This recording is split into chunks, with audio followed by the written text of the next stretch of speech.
Very soon. Blog on a blog. Tomorrow's news today. Get to the truth.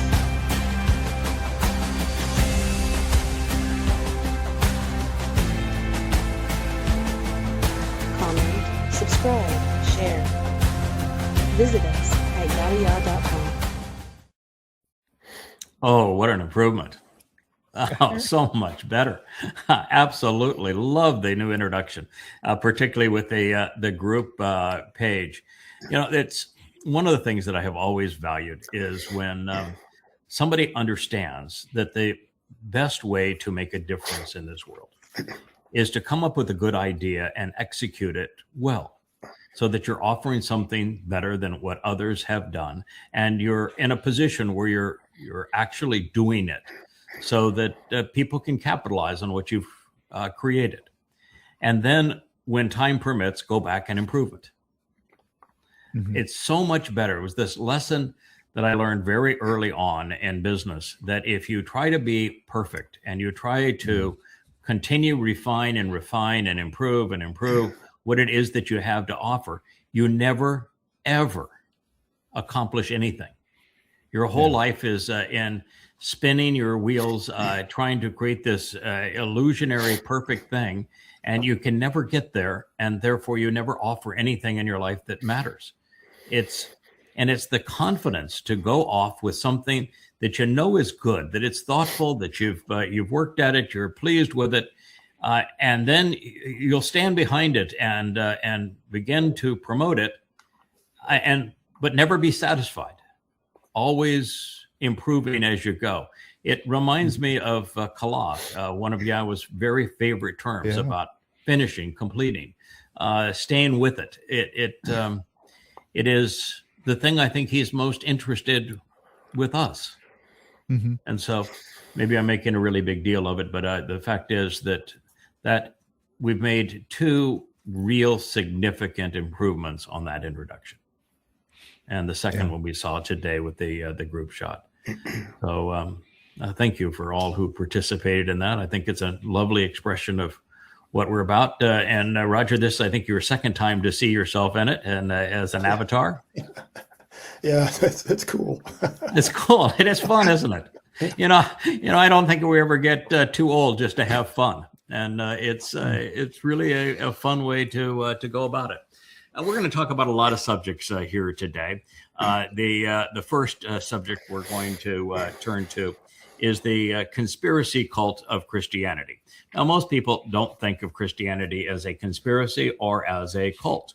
And yet Christianity began as a cult of personality around Paul. He wrote the first 14 books of the Christian New Testament. His first was Galatians in 52 CE, 20 years after the fact. And he wasn't even in Jerusalem at the time the events took place with the fulfillment of Pesach. And he created a fraud. He even admitted he was demon-possessed while he was doing it. And his fraud was to counterfeit the actual Messiah, the actual Son of God, who actually fulfilled Pesach in 33 CE while being crucified by the Romans. The actual Messiah and chosen one, who is our Savior, is Dowd. People know him as David, but those who call him David probably don't know him. He's the most interesting person in the story because he's the firstborn son of God, and the whole story from beginning to end, even in the garden, revolves around him. Paul used identity theft, literally stole everything that pertains to Dowd to create his myth of Jesus Christ. And then he borrowed heavily from Dionysus, which was the most popular god amongst the Romans and the Greeks at the time, to create his religion. And he's the one who coined the term gospel. He's the one who invented the name Iousu Christou, which later became Jesus Christ. And he not only wrote the first 14 books of the Christian New Testament, but the next 3 were written by his pack, his propagandists, and Mark, and then Luke, and the books of Acts also by Luke. And they were written around 75 CE. The thing that people don't recognize with Paul. And I want to make two statements, then we'll look at the first slide here. First is that Paul claims to have been appointed by God, and yet throughout his letters, he misquotes God at every occasion. He never once quotes from the Torah, prophets, and Psalms accurately. Every single citation is not only a misrepresentation of what was said, but it is a gross corruption of what was said, so that his position is the opposite of what God actually said. He did it 100 times or more. Every single time, without exception, Paul misquotes God. Now, you cannot speak for God and constantly misquote God. And his basic theme is that God, through his Torah and prophets, could not save anyone, so that he gave up and Paul, who was admittedly a sexual pervert, a demon-possessed, murderous man, and told Paul, you go fix this for me. I'll appoint you to be the spokesperson to the world to contradict me and to come up with, but I, Paul, say. And that is the essence of Christianity. And if you don't recognize it, shame on you, because it is. The second thing is that he claims to have been chosen to speak for and to represent his Iousu Christou, who has been named Mr. Christ in subsequent years. And yet, do you know how many times he quotes him? None. Not once. 0. Right.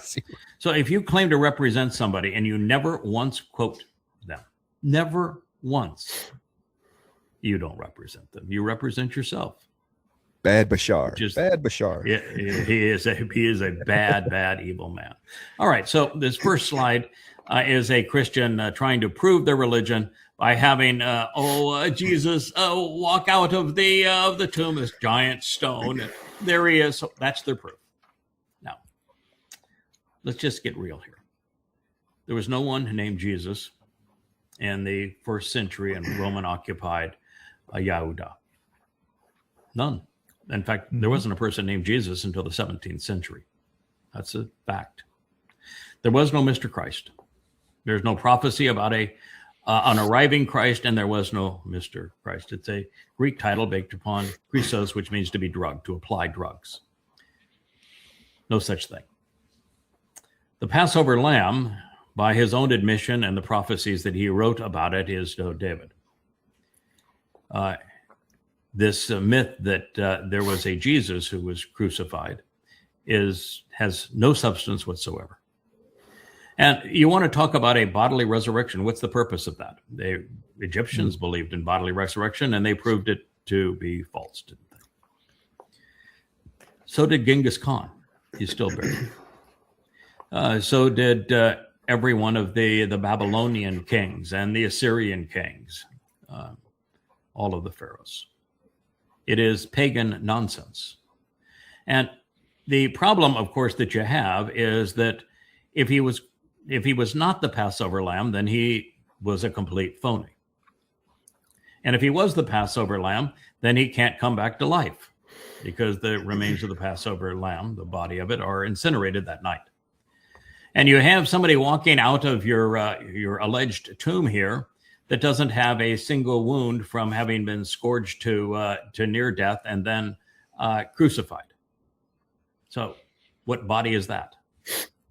And if it's a fake body, then what's the purpose of bodily resurrection? And why, even in your New Testament, which is a pile of BS, is the only common denominator between the three accounts of him walking out of alleged tomb, is that the three accounts, no one recognized him. We're back to that again. Who do you say I am? Yeah, nobody recognized it. It's such an obvious fraud. And of course, if a man who had been crucified by the Romans isn't documented by the Romans, and it's a special event that it takes place on, of all things, the holiday of Passover in an occupied territory, and there isn't a single independent or contemporaneous witness to it. And then you want the world to believe that this crucifixion victim that no one has bothered to even mention, and there is no contemporaneous record of anything pertaining to his life, not a single eyewitness account pertaining to anything in his life. I mean, you can't clout Josephus because he wasn't even born at the time. Mhm. No one, not a single written note regarding him, not a single letter. In the most literate society in the world, not a single etching in stone, nothing. And then you want to believe that said man comes back to life, and there's not a single mention of it anywhere. Mhm. And you want to claim that there was an eclipse of the sun on Passover. How could you be so stupid? Does anybody think in Christianity? Apparently not. Because you can have a lunar eclipse on a full moon, which is when Passover occurs. You can never have a solar eclipse on Passover. You can have one 2 weeks earlier than that, but never on Passover under any circumstances. You just can't be that stupid.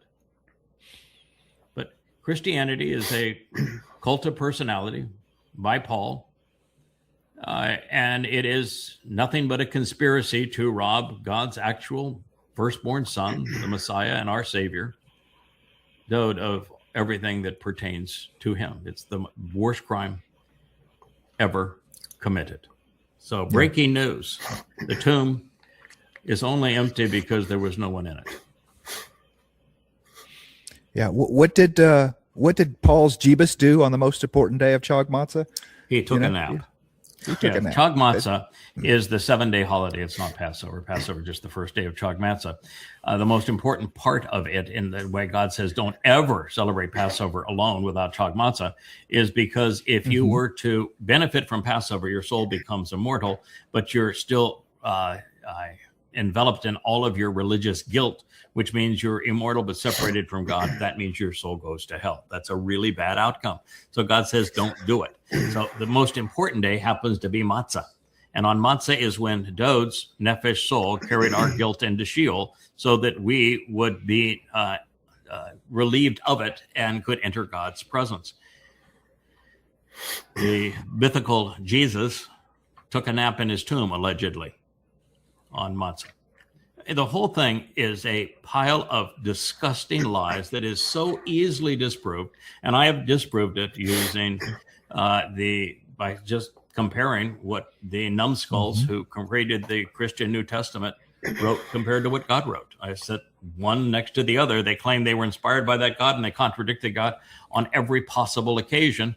So it proves emphatically that Christianity is false. And there is no way for anyone to refute the evidence in the 5 volumes of Christianity, all of which are, there they are. There's the first 3 of them. There's 5 of them, and they are all available free at yahowah.com. Those books are absolutely irrefutable. There is no possibility that any Christian can read those 5 books and remain a Christian. None. So I would encourage you to read them as opposed to promoting the myth that a myth walked out of a tomb and that the tomb is empty. It is an absolute lie. Wow. Well, a failed rabbi takes a cue from Tammuz and creates a new Isu, just following along that same thing. And it's the little wonder why, Dionysus and Bacchus were formed against that. He was plowing fertile field there. Yes. And once Rome got its hooks in it, Yeah, in fact, almost everything in Christianity is regurgitated Babylonian, Assyrian, Egyptian paganism. The Trinity is, the cross is, the Son of God being a God is, the death on the vernal equinox and then the conception. So it's that 9 months later you would have the birth of the Son of the Son.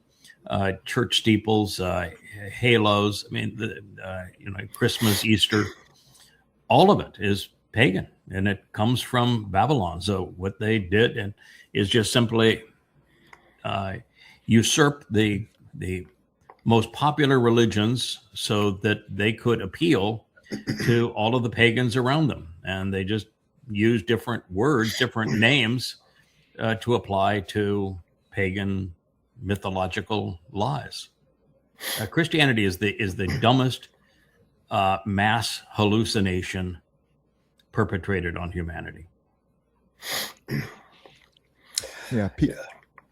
I think the only I don't know if this could maybe call it semi-credible, but Tacitus has a one-line statement written 300 or 400 years after the fact, where a Crustacean was crucified by one of our constables, Pontius Pilate. Yes, 400 years after the fact. That is not a contemporary eyewitness. And of course, he's saying it because at that point, Constantine and Eusebius in the 4th century had essentially made Christianity the religion of the realm, and so at this point, it is appropriate for a Roman to promote the religion that imperial Rome is going to use to subjugate the world. So no, that's hardly an evidence. No, there is none. I mean, there really is none, and the actual Christian New Testament is rubbish from beginning to end. It is so poorly constructed, so filled with the contradictions and lies that it's laughable that there are people who believe this rot, and it is absolute rot. And speaking of rot, it doesn't get any more rotten than this rot. So this fellow here, he is speaking. You can play just a little bit of it, just people get some feel of it. Give me just a second. I gotta. Okay. While he is doing that, what this fellow is doing is he is trying to convince Muslim boys that they will have. You can play it at any time. I'll talk over it. He's trying to convince them that if they die as a suicide bomber or as a jihadist, that they're going to have all of these virgins in paradise. And as the Quran says, these virgins don't menstruate. They don't have saliva. They don't have mucus. They don't have urine, and they don't poop. They're non-pooping virgins. And you, as a former jihadist, are going to have the sexual power of 100 men to rape them on whenever you wish to, because they're your slaves in paradise, and they're the reward for you going off and killing people and raping them in this world. So, if you are stupid enough to believe that, then there really is no hope for you as a person. But what's really amazing is that it is obvious that Muhammad lied. I've written 5 volumes to prove that Muhammad lied. You probably have the 5 volumes that you could put up there as a quick shot. That is the Goddamn Religion series. I use only Muhammad's and Allah's words. I put the Quran in chronological order. I set in the context of Muhammad's life using the Hadith. And so it is the most comprehensive and chronological and textual and best documented presentation of the religion of Islam ever written. And there is no one who knows Allah or Muhammad better than I do, or the first Muslims. And the irrefutable conclusion is that Allah is not a God. He is, in fact, Satan. That Muhammad was not a prophet. He never got a single prophecy correct. And he was the most vile man who ever lived. Trump is trying to move him over to second position at this point. And they're still battling Paul as a pretty vile fellow as well. But Muhammad was a serial pedophile. He was incestuous. He was a serial rapist. He was a mass murderer. He was a liar. He was a slave trader. He was a terrorist. He was an overall thug. And thugs don't typically make really good spokespeople for God. And he wasn't. And he has a religion that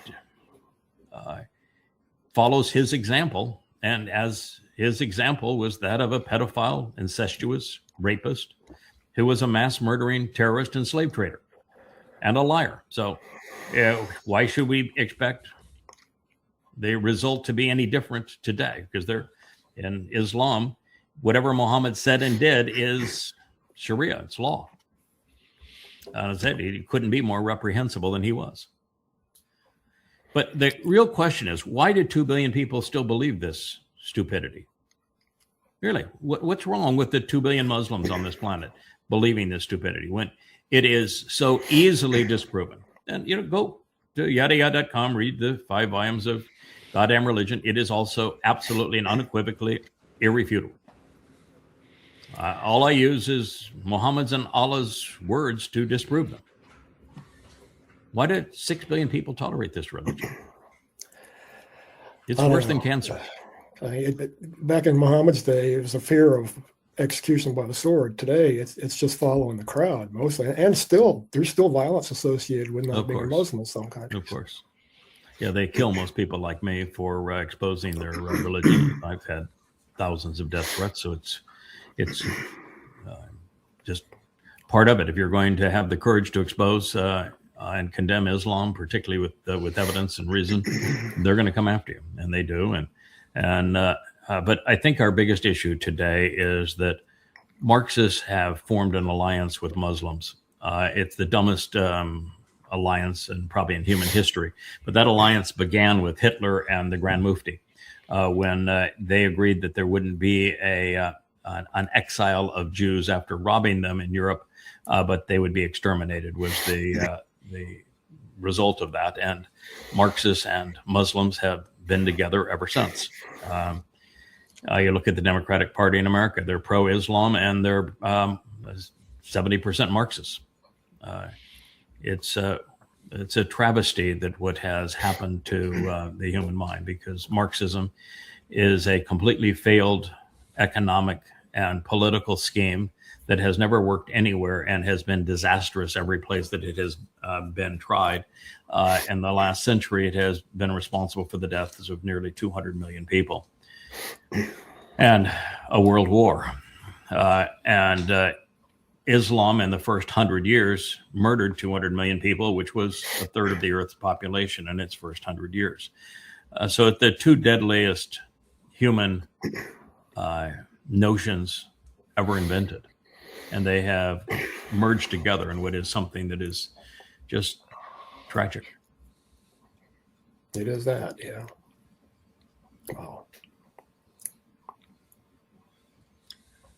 I read this like a couple of times. Say what? Maybe you could make sense of the quote, but down there at the bottom it says James 2:12. Was there a person in first century province of Yehuda under Roman control named James? No. There probably was a person named Jacob. He would not have been a disciple, but he would have been Dowd's brother, and he would have spoken on behalf of the Torah and never and against Paul. I know Paul's mantra is what the book of James allegedly attacks, but he didn't become James until the King Iam's version was renamed in 1629 the King James Version, because they invented the letter J, and to kiss up to the despotic king, they changed the name of the alleged disciple from Jacob to James just to kiss the tush of the English king. That's how disgusting all of this is. So there was no James, and by the way, there was no Jesus either. Well, the Torah, T-O-R-H, that's rabbinical. And there's nothing in freedom about rabbinical. Rabbinical is not about freedom. It's about bowing to the rabbis. If you want to have freedom, you got to go to the Torah, T-O-W-R-A-H. Correct. And the wah in Torah is essential. That's where the O sound comes from. And it was this corruption by rabbis over the years and their Shiva system, which is named fraudulent. That's what the Hebrew word means. Shiva. That Shiva system was designed to corrupt the nature of the Hebrew alphabet. And so they removed letters, replaced letters with other sounds just to obfuscate, particularly the pronunciation of Yahweh's name. And Torah, like Shalom, is written with a wah. And the W is what conveys the O sound in Torah. It's the wah that conveys the O sound in Yahweh's name. And so when you're looking at Torah without the wah, that's a rabbinic corruption. And oh, by the way, the rabbis don't use Torah to describe the book that was inspired by Yahweh and written by Moshe. They use it to describe the books that were written by the rabbis, also known as the Talmud. Yeah, this one's a head scratcher. I have no idea what they're trying to say. And here. what is a You know, Bible Jewish? it's What is a Bible Jewish? Yes. First of all, Bible is based upon the Hebrew word Babel. Babel is the name of Babylon, and it means to intermix and confuse. So to commingle truth and lies, to confound, is the term Babel. Bible is Babel. It is a horrid term. God does not have a Bible or a Babel. And Jewish did not exist until the 17th century. So there is no Jewish.Bible at all. It is not complete, not incomplete, not Jewish, and not Bible. I mean, every bit of that is wrong. There is a Torah, prophets, and Psalms inspired by Yahowah, but it is not a Bible, and it is not Jewish. It's Yahowah's. So it's just made this stuff that is shoved down people's throats on the feeds of the likes of X, with the AI Grok running oversight and being utterly stupid. I mean, Grok doesn't have a clue on any of this. Grok is running an operation where the only thing that is absolutely and totally approved are lies. You can lie all you want, and he'll promote it, or it will promote it. Well, look at the Tates. Mm-hmm. One of the most popular sites on X, and they are absolute scum. Look at Tucker Carlson, demon-possessed, lines, anti-Semitic scumbag that's bribed by Qatar. Very popular. It's a shame what X has become. Yeah.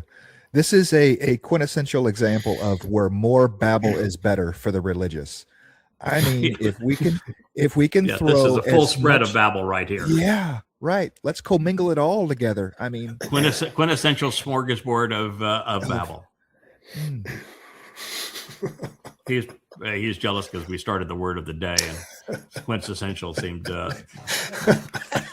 I mean, I can't spell it. I can't spell it. But Hey, I'll work that one in.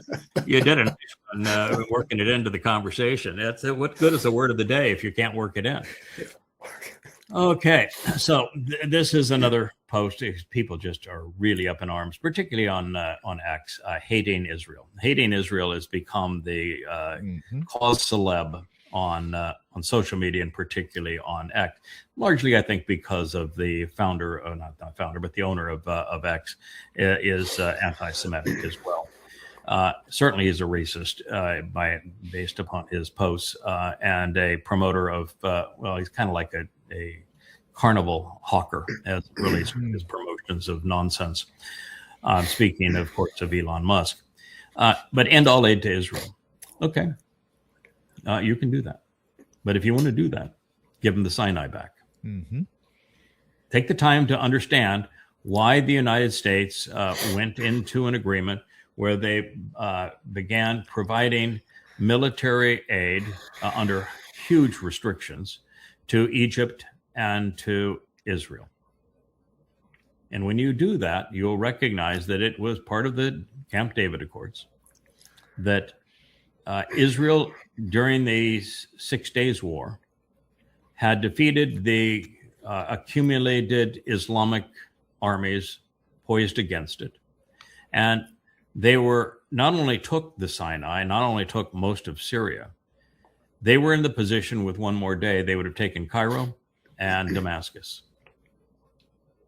And so in the Muslims all conspired, this now the second of 3 times that they would do this in succession, to exterminate all Jews and eliminate the nation of Israel.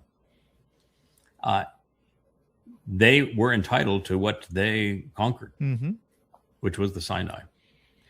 But America's CIA and its State Department and the like have a very simple equation as to how they operate. And the way that they manage regime change and dealings internationally is who's buying U.S. weapons and how much of those weapons are they buying. So Egypt was buying Russian weapons, and the United States wanted Egypt to start buying American weapons. And the easiest way to do that was to convince Israel to give Egypt back the Sinai. And if Israel agreed to give Egypt back the Sinai, Egypt agreed to start buying American weapons as opposed to Russian weapons. And the Americans agreed to spend this amount of money with huge restrictions on Israel, where the actual allocations to Israel are more favorable to the United States than they are to Israel, because Israel has to further develop all of those weapon systems and then freely offer to America all of the advancements they have made on those weapon systems. And they're much more efficient at it than is America. So my think is, okay, you want to end that deal? Then go back to how the deal was formed, and you give Israel back the Sinai. And when you give Israel back the Sinai, they can move all of the Muslims out of Israel and put them into the Sinai. And then it's a win-win for everybody. But start at the beginning. Know your history. Act morally and appropriately. And it's not even a bad deal for Israel, because none of the American weapon systems work worth a crap anymore anyway. They don't. So, yeah, the F-35 is the most overpriced piece of crap in the history of military boondoggles. The Patriot missile system is a complete and inept fraud at this point and does not work. The THAAD is so damn expensive that it can't be used. America lost a war to the Houthis. And prior to losing to the Houthis, America lost to the Taliban. Mm-hmm. And prior to that, it lost a war to the Shia militias in Iran, or in Iraq. Well, they came from Iran, but in Iraq.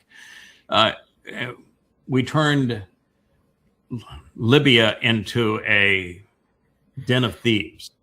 We lost a war in Syria, where the Islamic State is now in control. The United States we're playing a proxy war against Russia and Ukraine that's going to turn into World War III. We are really, really bad at it, and have lost the Iran war like 10 times over and can't figure out how to get out of it. We've lost all of our bases in the Middle East because we can't defend them, and no one even tried to defend them. So, yeah, it would be a win-win for Israel to be totally separate from the United States, to disengage entirely from Trump, who's the great betrayer anyway, to wean itself off of U.S. weapons, to stop engaging by killing everybody around them. This is really counterproductive, and to get the Sinai back, hugely in Israel's interest. It would be, yes.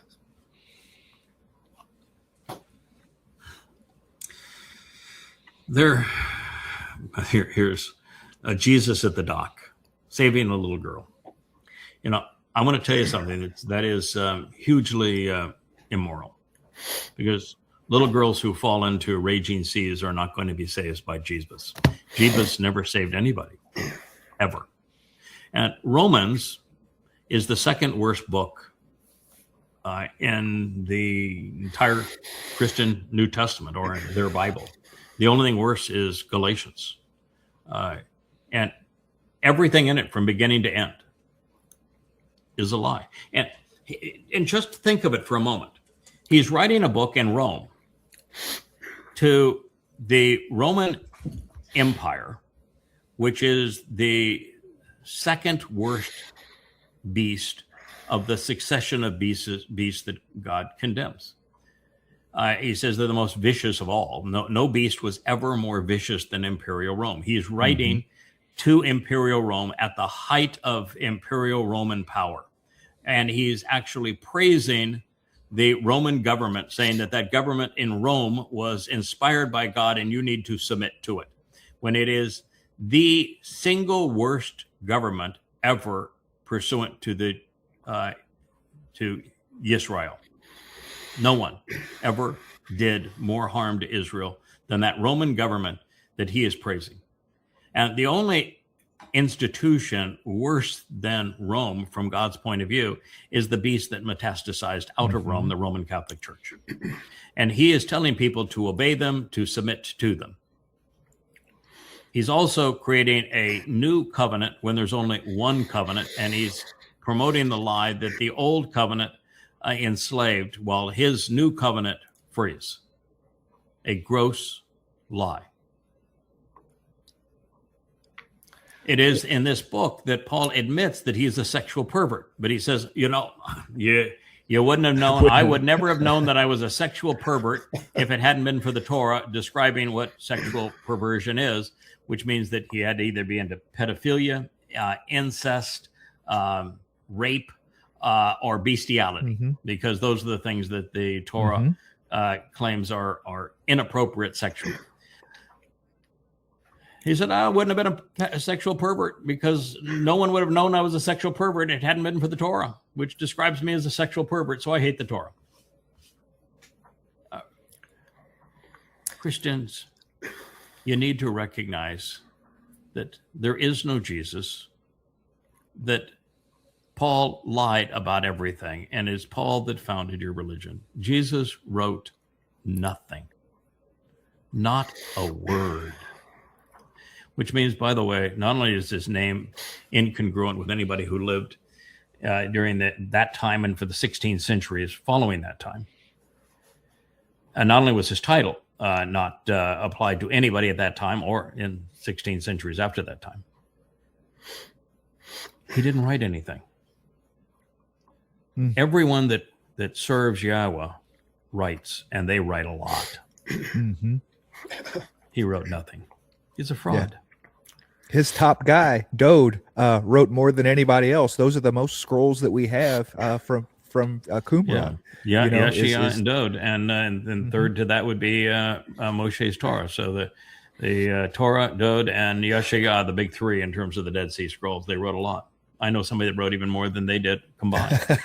They wrote a lot. Didn't Shaul die in a Roman prison? We don't know actually anything about Paul's death other than what Paul himself says. The rest of it's all in fables and the like.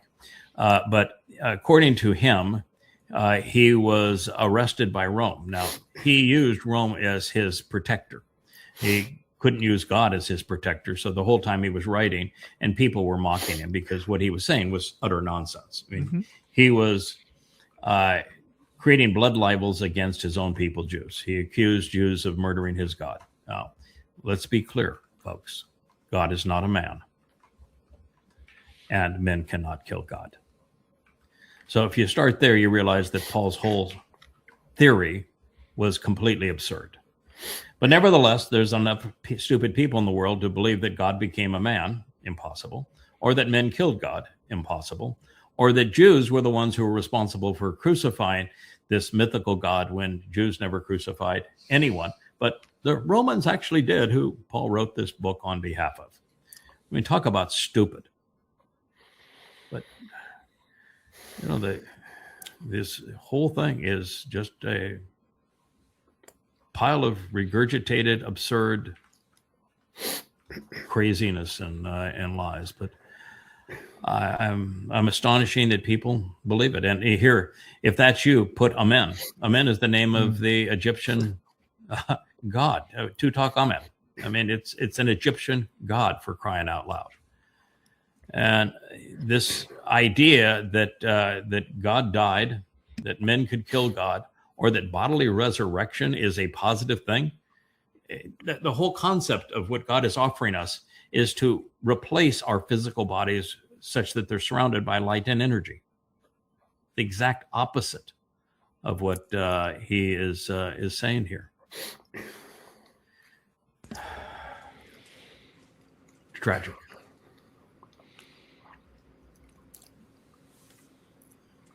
Yep, old Trump. Well, he's the slap happiest guy, man. He is slapping another 50% tariffs on any, all caps, on any. Okay, well, what any means any. That's what any means.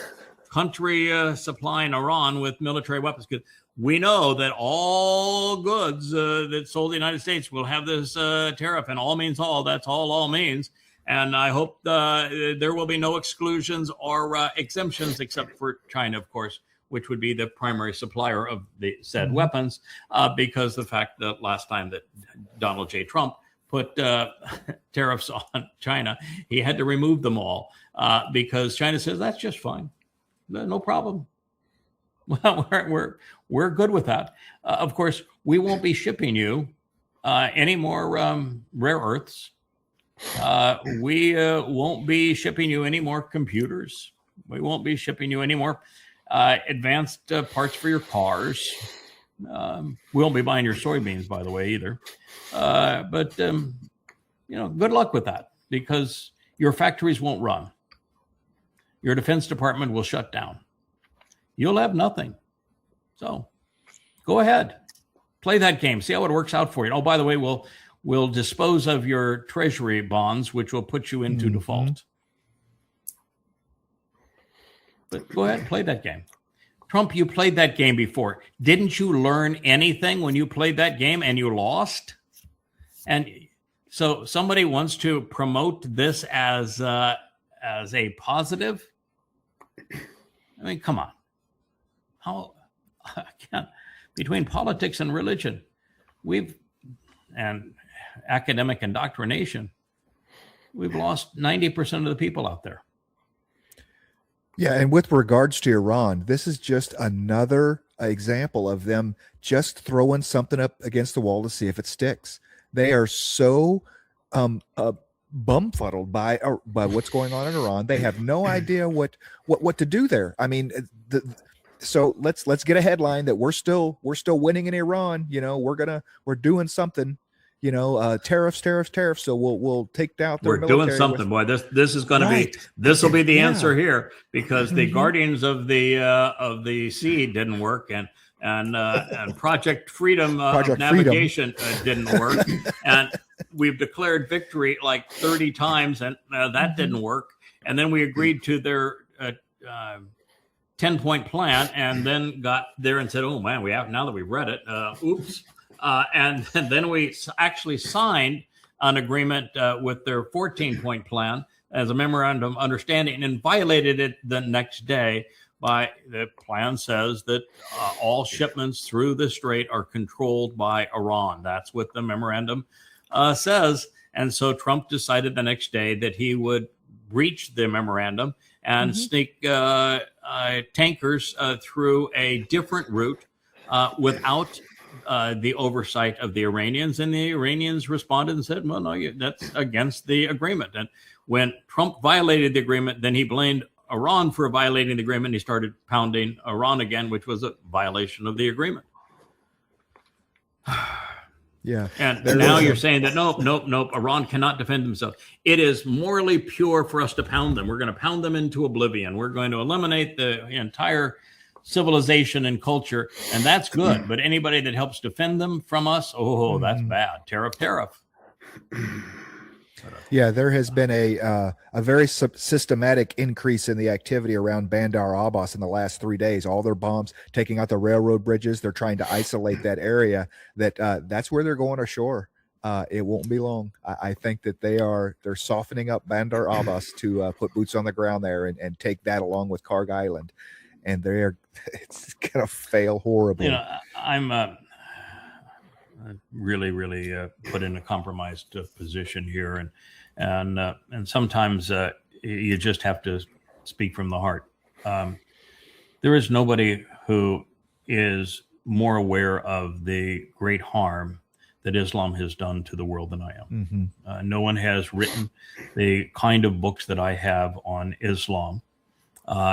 And so I'm a billion times more aware of the consequence of Muhammad and Allah and Islam than anyone you're ever going to be able to listen to.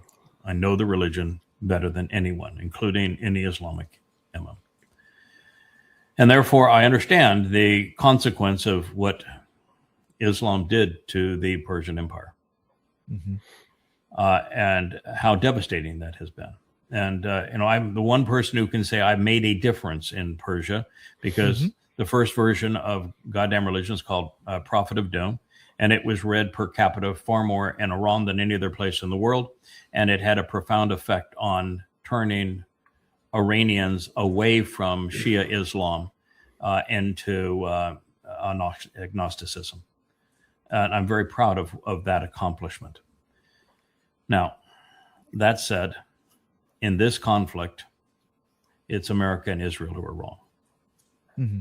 Iran did not have a bomb because they did not want a bomb. They wanted to be in a position where if they had to have a bomb to defend themselves, they could. And America killed the leader who prevented Iran from having a bomb. We murdered him. Iran refined uranium to the point that they could have a bomb in a week's time, should they need one, without actually developing one. And they were in that position for 20 years and didn't develop a bomb.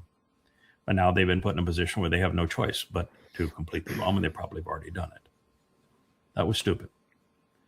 But I also think that that bombing civilian infrastructure and killing girls at school and wiping out the leaders of a country thinking you're going to get regime change and there's no chance of that is grossly immoral. And so I'm compromised in the sense that I know what America has done is wrong. What Israel did was wrong. It was counterproductive for Israel, counterproductive for America. And long before America did this and Israel did this, I was begging both not to do it, with hundreds of posts and books saying, don't do this, because if you do it, it will be to your demise. There is no way to end this war if you start it, and it will ultimately destroy you. America economically through the demise of the petrodollar, Israel through causing Iran to do what it's prophesied to do, march 4 million Muslims into Israel and wreak havoc with the place.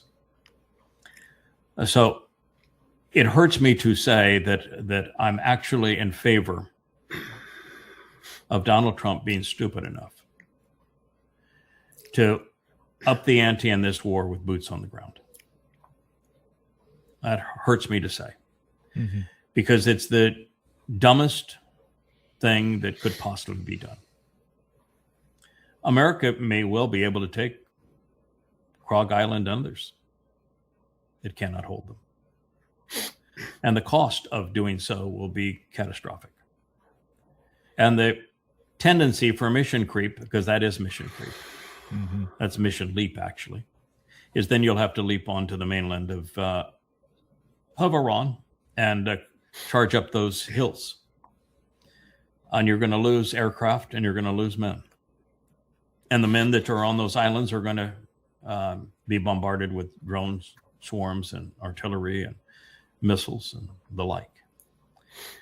And that it has been Iran that understands the psychosis of Trump that has played Trump into this, just like the Iranians have played Netanyahu into this, because it enabled Iran to checkmate Israel, which they have done. That was the point of the memorandum of understanding. It checkmates Israel.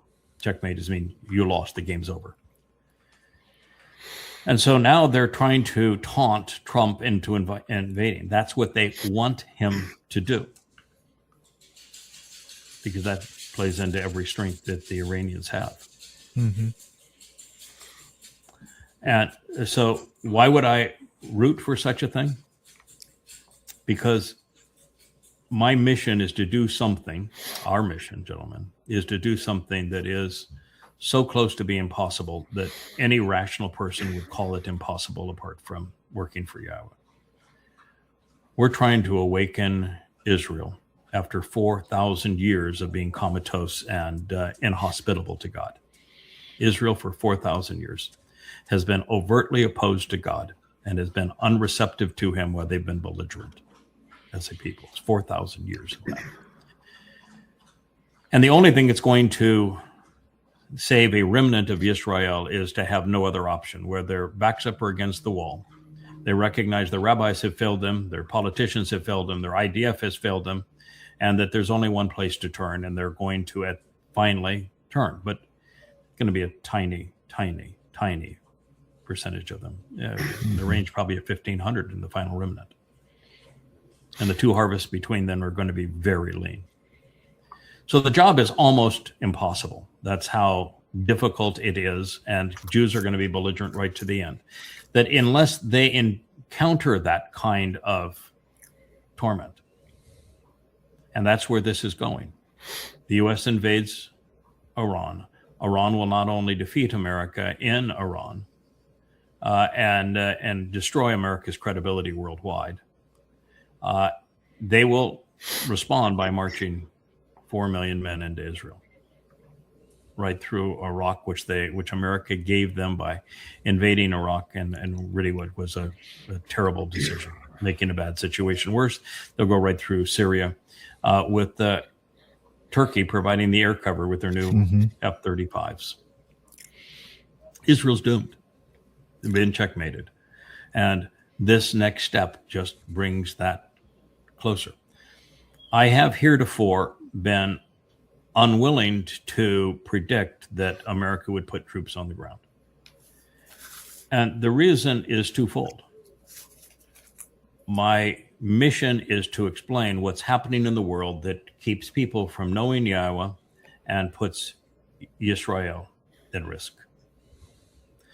The prophets had a lot to say about those things, and based upon today's events and what the prophets have said, I can deduce many things that are accurate regarding this, and have written a series of books. For example, this one, The Time of Troubles, 825 pages, that is exclusively on this material, on what's going to happen over the next 7 years. So I know a lot, and have shared a lot. But I'm also careful because my track record on this has been essentially perfect. Hundreds and hundreds and hundreds of predictions, and they've all come true as I have said they would. So I know who Trump is, that he is Rahab, he is the Antichrist, he is the great betrayer of Israel. And I know what he's going to do and what he's going to do it pursuant to Israel. I have thought that it was likely that Trump would become so frustrated with his loss in Iran that he would succumb to the next step, which is to put boots on the ground. But it's insane to do so. And so the question is he sufficiently insane? And are the military leaders that are under him such wimps that they have no character and they will do what is against the best interest of their troops? And I think it is a fool's folly to try to predict what a fool is going to do. And Trump is that fool. So I can't tell you if it's going to happen. I can tell you that all signs indicate that he will be that stupid. And the consequence is going to be catastrophic for the world. Well, he's at least that antagonistic, arrogant. And you add that with stupidity, you got a pretty toxic brew there. And combine that with a satanic spirit. Yeah. It's a bad combination. He is the person that the prophet spoke about, that would be demon possessed by Satan, that would be the great betrayer of Israel and so destructive to the world at this time. And it's not even close in terms of whether or not he is that person. It's overwhelmingly obvious he is that person. And so this is what we're all up against. And America is the great betrayer. America is the country responsible for ultimately checkmating Israel into positions where it's eviscerated and becomes indefensible. And we're witnessing that happen. And we're in the time of troubles. We entered the time of troubles on May 22nd of this year, which was Shavuot. So we're 2 months in now to the time of troubles, and things are happening exactly as the prophets had foretold. So this would be a dramatic step. And it would be catastrophic for America if it happens. Yeah, we have a very solid history of throwing good money after bad. You look at the World War II, the invasion of the bombing of Pearl Harbor. We're just now starting to see American casualties, the two now that are in Jordan from the military bases, and their pictures are being put up on social media. Oh, this little girl was killed by Iran, right? That there's going to be some heartstring and some. She wasn't killed by Iran. She was killed by Trump. Yeah, well, you and I know this, but their intention is to rile up the American people a little, so that they're a little more okay with this boots on the. We're going to go get those Iranians for real this time. Enough taking the gloves off. We're putting boots on the ground, right? It's coming. Let's go kick some Iranian ass. Yeah. So says the Trump talker. Mm-hmm. Yeah. The spin doctors are working overtime on this stuff. Oh, they really are. Between Fox and Newsmax and the mega influencers and the bots on X and the like, it's repulsive out there, and sadly, most people can't think. I mean, it's this was so proven in the Ukraine proxy war against Russia, where the evidence is ubiquitous. It's undeniable that America started that war going back 20 years ago. And yet 80% of Americans blame Putin and Russia for instigating the war that America sought. And America has even bragged, particularly Senator Lindsey Graham, bragged that the best investment America ever made was giving weapons to Ukrainians to go kill Russians. It's just despicable what America has become. I'm embarrassed. I'm embarrassed to have formerly been an American. Yeah, you had a post earlier today on the vlog page. I think it was a Waters clip or something about we were just too darn good, too efficient at killing the Iranian leadership that now we can't get a deal, gosh darn it, because there's no Iranian deals to, and I was just like, how stupid can you get? You killed the Ayatollah, who was a really evil man, but he was vastly more moderate than is his son, who grew up in the Islamic Revolutionary Guard Corps, who has already fought wars against America as America gave weapons to Saddam Hussein to go attack Iran. He's already fought in those wars. He's fought against American weaponry. And now he murdered his daughter, his wife, his father, and mutilated him, and turned the entire country with what's called the dead hand into a perpetual fighting and defending machine that will never surrender. The best deal that America will ever get is the one that it violated in the Memorandum of Understanding, which was a complete surrender by the United States. That is the best deal that America could have ever gotten, which is surrender. And with every day that goes by, it gets worse. Yeah. Pack it up and go home. Yeah, there's this Ernst fellow is hardly anything but that. But a lot of tragedies associated with this. First of all, it was a regional flood, according to God and according to the history of it. Therefore, there were not any elements, rhinoceroses or zebras in the group, because they would have come from Africa, and this was up between the Tigris and Euphrates rivers, Mesopotamia, up into between the Caspian and the Black Seas, and then out into the Mediterranean.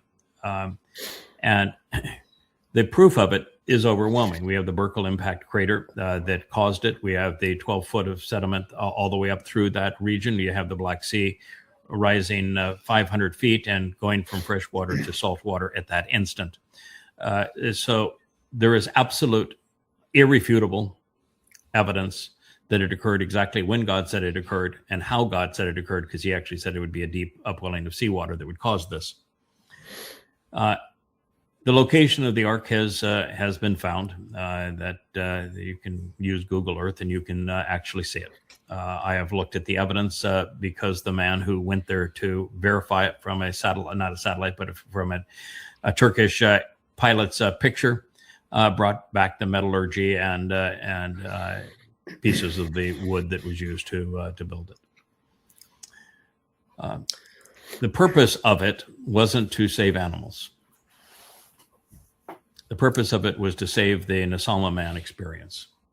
Neshamah men, when we became many, became so disgusting that God said, I regret having created humanity, and wanted to foreclose that story. And the only reason that we exist today is because of one man, Noach. Noach, at the time that God made this statement, was in heaven with God. And they looked down and they saw it, and that's when God said, I wish I hadn't created humanity.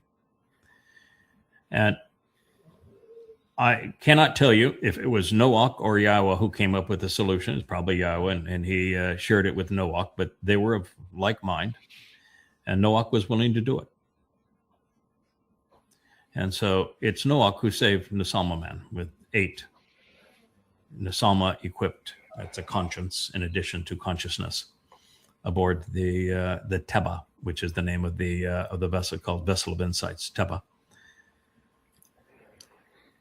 And now I can say something even more controversial than this, which is that I know it to be true because I was there. I built the damn thing. So there you have it. The proof is overwhelming that it occurred. It's undeniable that it occurred. But people will believe anything, I guess. As for me, I don't believe. I either know and I don't know, and in this case, I know a lot. Yep, it was a Teba.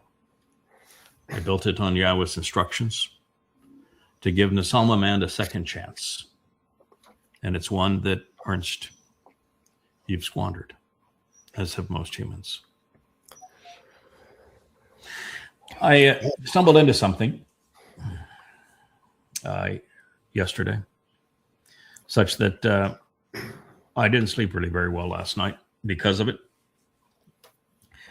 I have shared with you that that the human experiment of God breathing a neshamah conscience into a specific animal and creating his firstborn, Adam, who later is known as Dowd, that Yahowah recognized that one man didn't measure up to what he needed to empower to 7 dimensions to go off and explore the universe with him.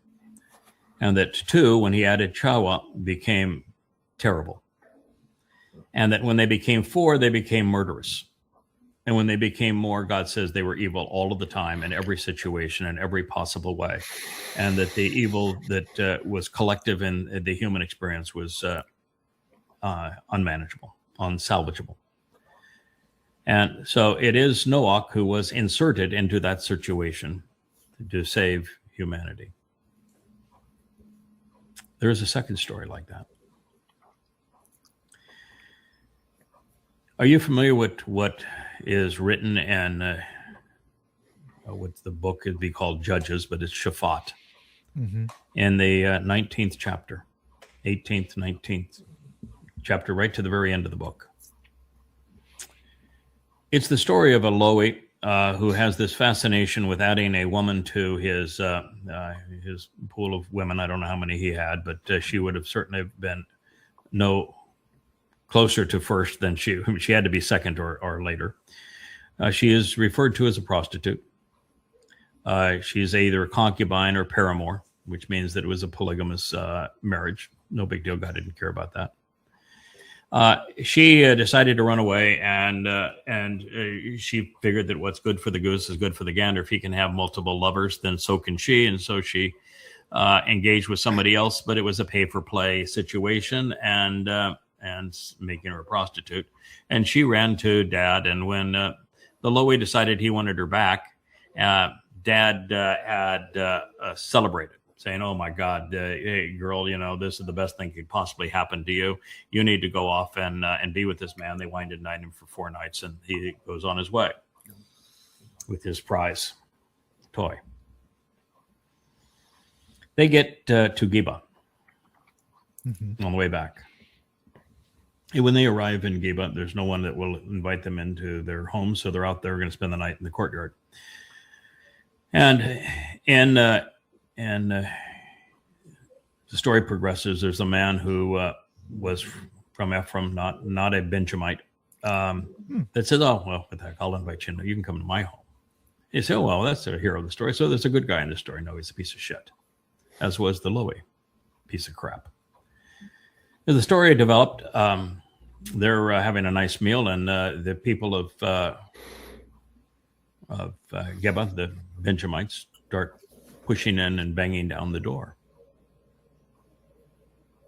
And this piece of crap that invited them into his home goes out and says, "No, don't do this terrible thing," because they wanted to know, in a sexual sense, the Lowy who would come into town. So, no, don't do this terrible thing. That's sick. That's really abusive. That's an obnoxious thing to do. Here, I have a virgin daughter. Take her instead. And by the way, he came in with a paramour. You can have her. Do whatever you want to with her. Rape her if you want. You think rape's good? Go ahead, rape her. Mm-hmm. And the Lowy, charming as he was, he uses shazak to say that he grasped hold of her in a overpowering way. He drug her out to the street, tossed her to the Benjamites, and went in and went to bed. And they raped her all night long. They raped her to death. Mm-hmm. He gets up the next morning, opens the door, damn near trips over, heading back home, and he sees her there on the ground. He says, "Stand up. I want to go." She's dead. He hauls her back home, and with a butcher knife, he cuts her into 12 pieces, distributes those pieces all over Israel. Starts a civil war. It's the most despicable story in all of Israel. It's worse than the story in Sodom and Gomorrah. Do you know what story follows that one? We go directly into Ruth, don't we? At the end of Shabbat Judges, we go directly into Ruth. Don't miss a word, one to the other. So the most disgusting sexual, perverted sexual, reprehensibly moral, and vicious act, showing the entire depravity of a nation, takes place in the last chapters of Judges. And that opens with the first chapter of Ruth. And so I'm here to tell you that Boaz was inserted. He's Noach again. He's inserted to save the nation. And he's going to be married to the same woman. This time she has a name. Her name is Ruth. She had to be imported from Moab because there wasn't a decent person in Israel. Mm-hmm. The story begins in the same place, by the way, Bethlehem. And what it shows is that for now the second time, God realized that there was no saving his people from themselves. He had to insert someone to do it, just as he had done with Noach. This time the person's name is Boaz. He's the same soul. That is why she is named the Amma, and that's why she declares that she is delivering the kinsman redeemer to him and through him. It's the same story. How about that? Yeah. Wow. Think of the implications of that. Wow. I don't think anybody's ever pondered the implications of that, why these two stories are told that way. So, right. But there they are. And of course, they reappear at the darkest time, I think, for humanity, darker than the time that preceded the flood, darker than the time of Israel's rape and dismemberment of this girl. And that is when Dowd started cursing God. Mm-hmm. Because he's the only reason that the whole experiment keeps on going is God wants a son. And he turned on God. And guess what? The same people are reinserted at that point too. To save. Right. To deliver the kinsman redeemer. I'm noticing a pattern. Right. Yeah. But and here we are at the end. And here we have those that says, no, that's all nonsense. Not true. Okay. Have it your way. Good luck with that.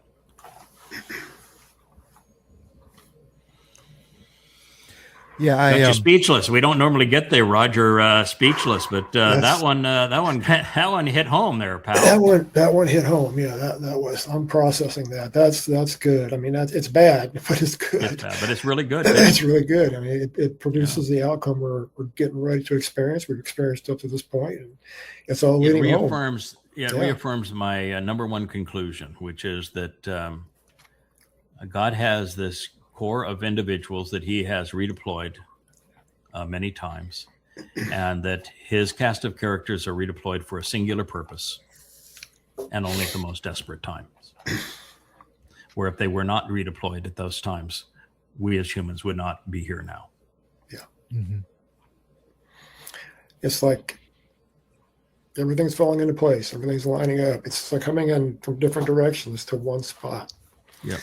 The most difficult deployment was then delivering Emmanuel as Ruth and Boaz and accompanying him through Passover and Matzah.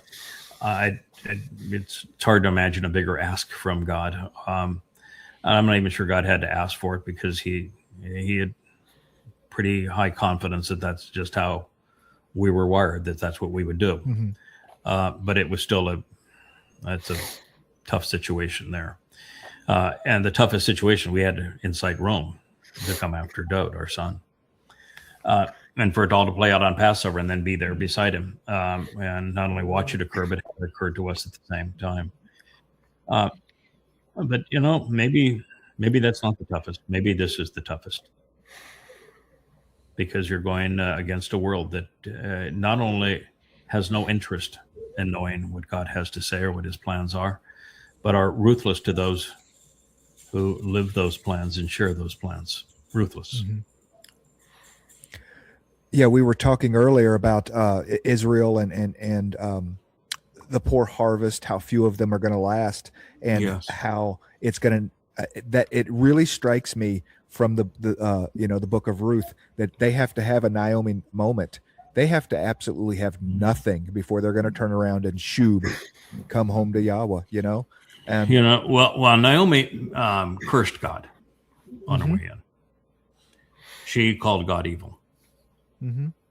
And by the time it's done, she's rooting for Ruth, telling Ruth, "You get together with Boaz, and we can resolve this."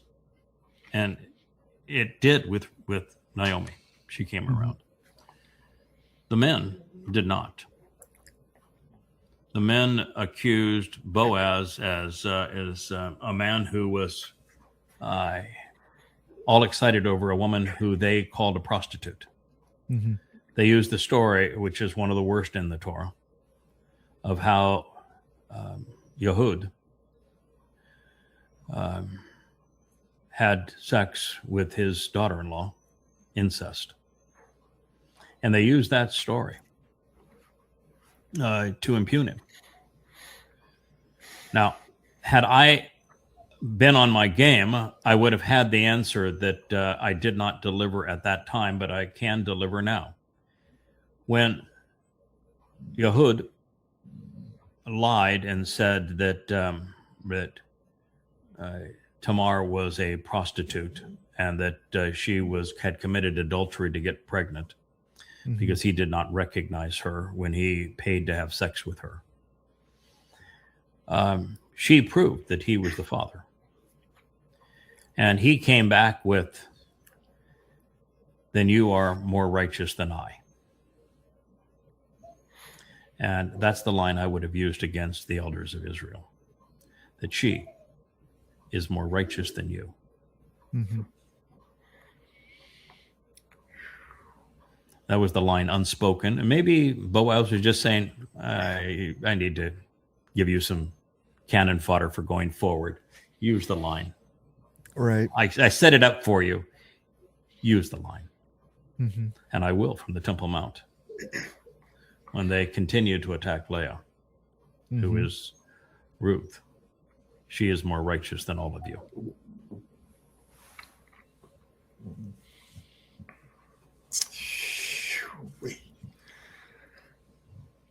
Yeah, it's unfortunate that the story of the Teba can be so powerful in its own, so full of understanding, of what the Torah is really about. Okay, what the whole idea of the Torah is about, and then for them to babble it up with elephants, and then and the whole world, and the then depth of the story, it's not just saving the Neshama man, Kevin. The depth of the story is who Noach and Shem represent. Mm-hmm. Yeah, that father and son, because they are Yada and Dowd. They are the characters as they go through God's entire story, and they're the ones who are there going to Abraham and Sarah saying, you're going to have a son, and it's going to be this miraculous insertion of a soul into her womb, which is exactly how these individuals are put in this position by God. And God says, yeah, it's the greatest of all miracles, what I'm doing here. And that explains the whole concept of redeployment of souls right there. And then 10 years later, they're accompanying Abraham and Yishak up Mount Moriah to be the first to ever understand how this event will ultimately serve as a dress rehearsal for what will happen exactly 40 Yobel after that point, 2,000 years, from 1968 BCE to 33 CE, when my son then, Shem, is Dowd, and he serves as the Passover lamb, and I am beside him as his father. That is precisely what that story represents, and that was the last year of Noach's life. And when you put those pieces together, now you have one of the most revealing and important and enduring and enlightening stories humanity has ever encountered. And what did the people do? How did they respond? Make it a fairy tale. They make it a fairy tale and mock it. It just and they mock the person who's telling them the truth about it for the first time ever. Oh yeah, yeah. Use it as a fairy tale to validate their false religion, or their conspiracies, whatever or it may be, theories, or their cults. Yeah. Oh my, this one here. Oh goodness. Oh my. Again, I want you to play a little bit of it. The kid that delivers it, I'm certain that he's over 12, but this maybe is his not course. Much. Okay, this is his. Stop it. We'll go further. He does, and I'm kidding about his age here, but he is the kid that you'd say that the blogger is somebody in mom's basement, and he's about that age. He is absolutely spot on with this. He produces a spectacular video. We're not going to watch the whole thing, but it is utterly spectacular. I think this is posted on my X account. So anybody that's listening at yadayah.com, you go to the media page, you look at X, you look at the Craig Wynn X account, click it, you'll find it in my profile. And I would encourage you to do that. The blog page is currently not working for numbers of reasons. Facebook has gone conniption fit again. You know what Facebook did to me today that took down Facebook? There's a post of a Muslim woman talking about how suicide bombing is such a good thing. That the person who commits the suicide bombing doesn't feel any pain, and it's so joyous with Allah, the result of being a suicide bomber, when they get into heaven, that they want to do it all over again.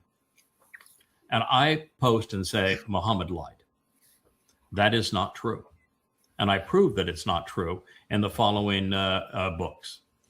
And before I could even post it, Facebook intervened and said, you have to prove who you are. And if you don't think you violated our rules, answer here. I went ahead and answered. I said, this is a post promoting suicide bombing. I think suicide bombing is a bad idea. I think that a book that promises people great joy for killing others is wrong. And I'm not afraid to say so. So you want to tell me you're in favor of suicide bombing? Or you are in favor of people rolling over and playing dead as opposed to standing up against these things? Is that what you're trying to say, Meta? And since then, I've not been able to make a single post on the new Facebook site after the old one was shut down for other stupidity. I mean, Meta's AI are so unbelievably stupid that it's hard to process how bad they can be. Anyway, this young man does a very nice job. So it's on X. That's why we're on X, not on Facebook today. And he not only exposes the Tates, Andrew Tate in particular, bragging about being a pimp, bragging about abusing women, but bragging about using the Trumps and being BFFs with Barron Trump. This is a raging anti-Semite. This is a misogynist. This is a man that is now wanted in England for a huge, like 20 different sex crimes. This is a man that in Romania, they wanted to prosecute, and America wouldn't extradite him to Romania because the Trumps interfered. Pedophiles, I guess, love pedophiles. Rapists love rapists. But the connection between Andrew Tate and X is deplorable.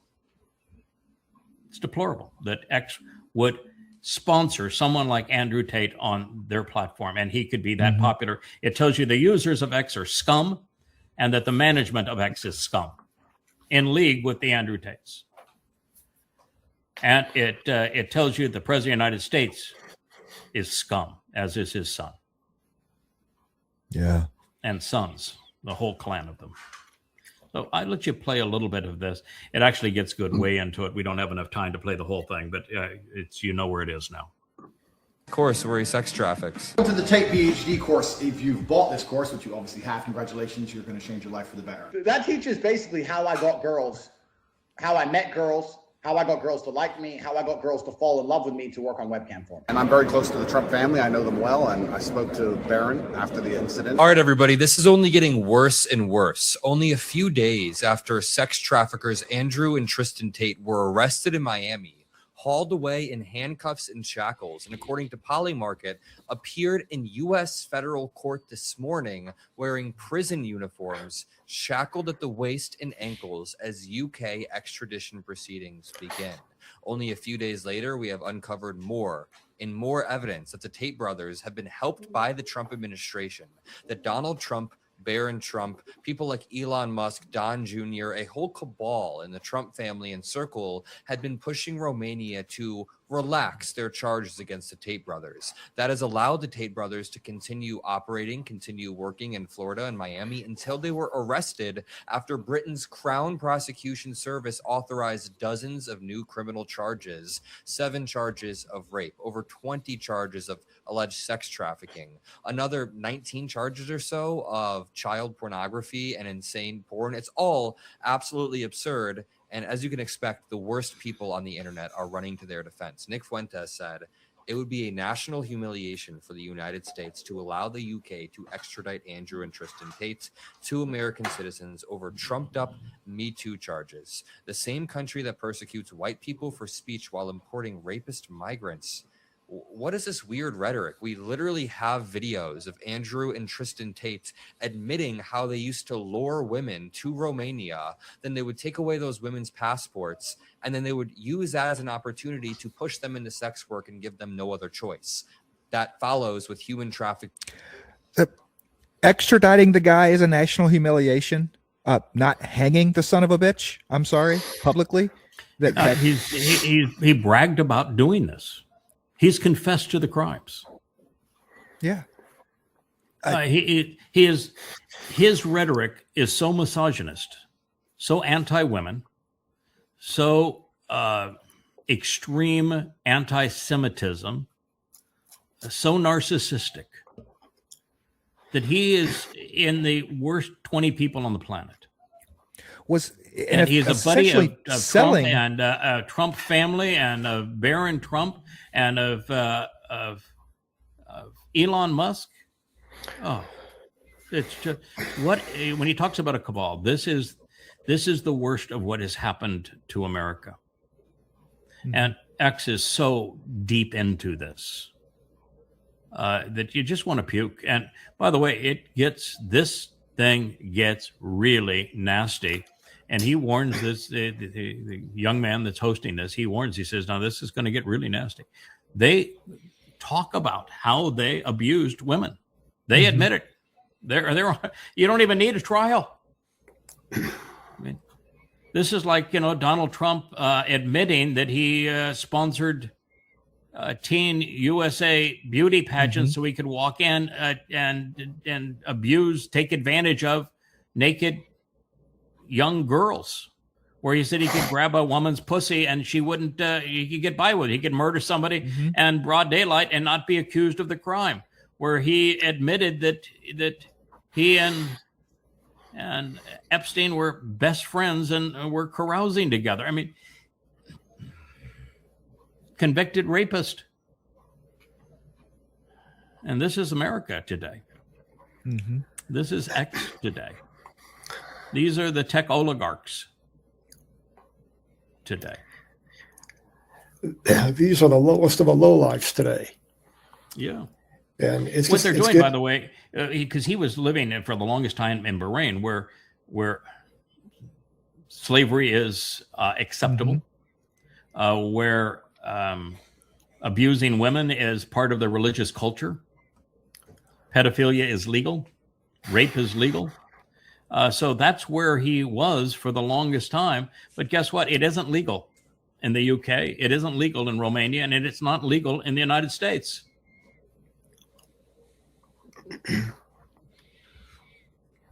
I get it. Yeah. Yeah. So, I'm just I apparently would encourage people and anybody that is listening to this, go to yahowah.com, go to the media page. You'll find the links to X. I would send it to Facebook, but Facebook is too stupid to be functional anymore. Go to the X page. And the Craig Wynn at X. There's a bunch of them, and you will find this under my profile. It's 30 plus minutes long. You should listen to it in terms of just how utterly reprehensible one of the most popular accounts on X has been. How X is promoting sexual slavery and rape and anti-Semitism, and how the Trump family is all entwined in this, including Barron. This is very, very serious stuff. So I congratulate this young man for bringing it. I've seen others of his presentations before, and I have a tendency just to turn them off just because of of what's happened to Gen Z in this country in terms of dumbing down Gen Z so they can't think. Well, he's a glorious exception to that. So my hat's off to him. Now I'm probably going to find out at some point that he's an anti-Semite too, and he's a Marxist, and that he has all sorts of other things that are wrong with him, right. And that may be true. And if so, then I won't ever publish anything from him again. I can just say on this subject, and I only listened to the first 15 minutes of it, but on this subject, the young man did a really fine job of doing this. And I remember last week I was after the death of Lindsey Graham, and there was a Russian saying we're not going to grieve for him because of the horror that he imposed through his proxy war, claiming the best investment America ever made was arming Ukrainians to go kill Russians.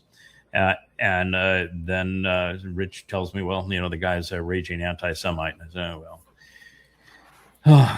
That's disappointing. I'm glad that we are acknowledging that he's a raging anti-Semite. He happened to get this one quote right. I won't make the mistake of using him even to make a valid point going forward. And that's really becoming difficult because there's so few sane people in the world today that aren't anti-Semites or Marxists or some other. Are overtly religious. It's tough to find them, and anyway, this at least through the first 15 or 20 minutes was really effective. And at the rate things are going, At the rate things are going, it's just going to be a book club here in the next 6 months. We keep losing people that were able to even have any sort of, hey, good job on social media. Yeah, we that, on that issue, we did ban 2 people that had signed up previously for the membership at the yadayah.com site. By the way, that is free, and when you sign up, then you can communicate with other family members, and you can participate in vlogs, and you can use the Ask Yada feature as well, and it costs you nothing. And but you got to play by our rules, Yahweh's rules, which means that if I were to ask you a few questions here, is it acceptable to be religious and be part of the covenant? no. So anybody that is still clinging to religious ideas that claims to be covenant would be lying, correct? Correct. Right. Yeah.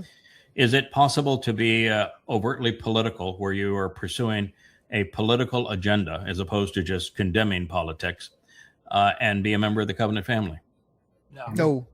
Nope. Does God tolerate those who are conspiratorial, such that you can promote conspiracies and be part of the covenant family? Nope. No, absolutely not. So if you're doing any one of those things, no matter how much you may be mixing covenant speak in with your the conspiracies that you're clinging to, you would be you have written yourself out of the covenant family. Oh, and it is not a revolving door. Yeah, worse than writing yourself out of the covenant family. It's a ticket to Sheol.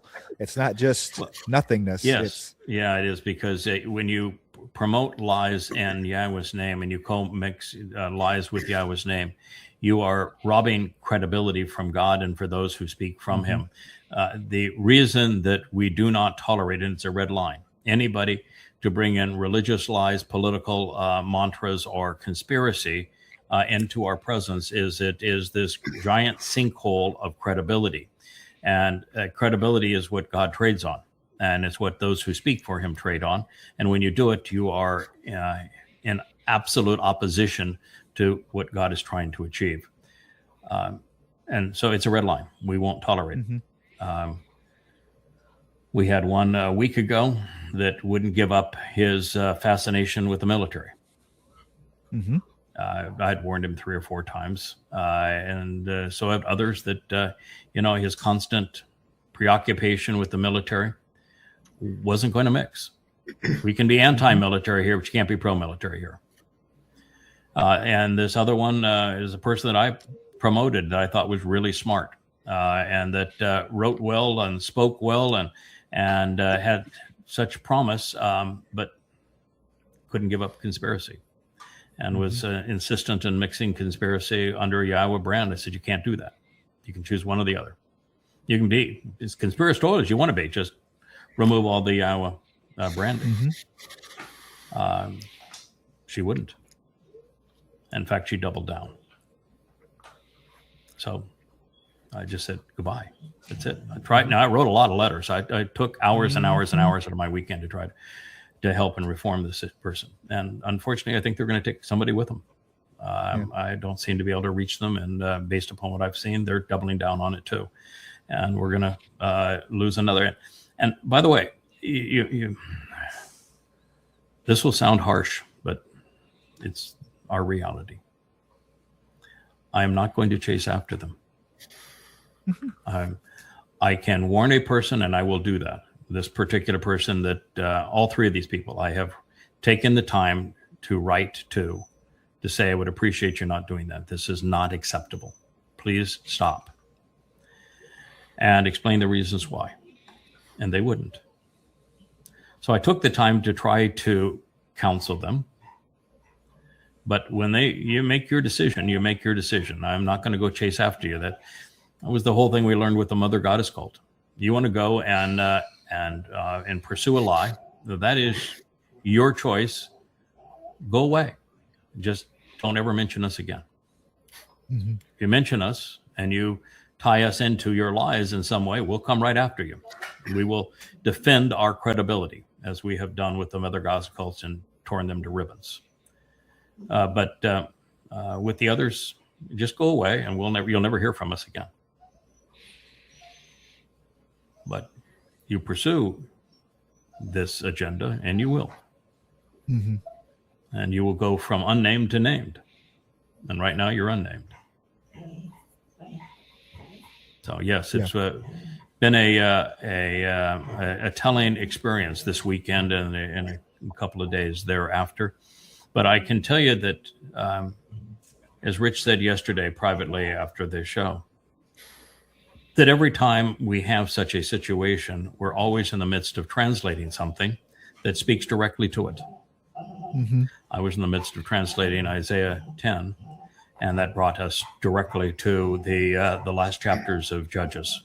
And they speak directly to this and why it's unacceptable and why we have to be bold enough to say, no, you can't, particularly now. Mm-hmm.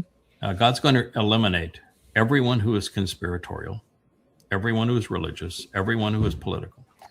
They will not exist on this planet 7 years from now. Yeah. And those who were pulled away and fooled, their souls will simply cease to exist. And those who have actively promoted the lie, their souls will continue to exist, but separated from the rest of us in a place called Sheol. So it's a very dangerous thing that they're on. And I'm not compromising, nor is God. Mm-hmm. Yeah, we shouldn't. I don't think you were harsh enough. I think, sorry. I'm not chasing after anybody. It's an absolute distraction. When I'm taking cattle from the field down to the barn, I lead and I walk, and the cattle follow me because I'm banging the corn bucket. Now, if the young calves want to run off in the woods, guess what? At some point, they're going to come down to the barn because they're going to get hungry. So just let them go. I'm not running through the woods, chasing them and trying to keep everybody. No. This is where I'm going, and you're coming with me because this is the best place to be. Yeah. Now, the only issue with your metaphor is that those who are running away here aren't going to come back. No, they're not. No. This is not a revolving door. We're not keeping the barn door open for them. They're not going to come back. Yeah. But it's just, I think of all the time that we wasted this weekend trying to be kind, helpful, helpful. Yes. And then I got absolutely blasted by one of the most vile responses I've ever seen from anyone. This person who wrote so eloquently just absolutely loses it and vomits all over themselves. And what they wrote was not only discombobulated, but vile. Mm-hmm. And then they take one of my translations, they remove it from context, they truncate it, and then they negate the very point they were making by erasing Yahweh's name and replacing it with YHWH, even Dowd with DWD. Yeah. And let me just to be really clear here. You can write Yahweh's name if you want to transliterate it as Yahweh in English, Yahweh. Or you can convey Yahweh's name if you're writing in Hebrew using the Hebrew alphabet. But to write YHWH is wrong in every possible way. It's not a transliteration, and you're not writing it as it was written in Hebrew. Those are not Hebrew letters.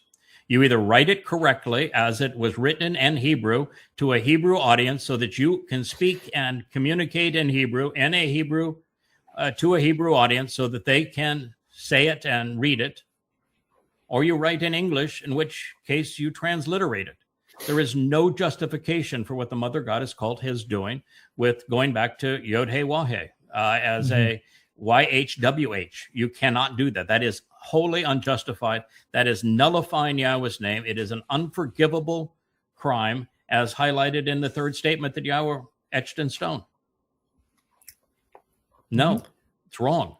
And this individual negated the very claim that she made by truncating my citation of a Mizmor by writing the first thing she wrote right underneath it,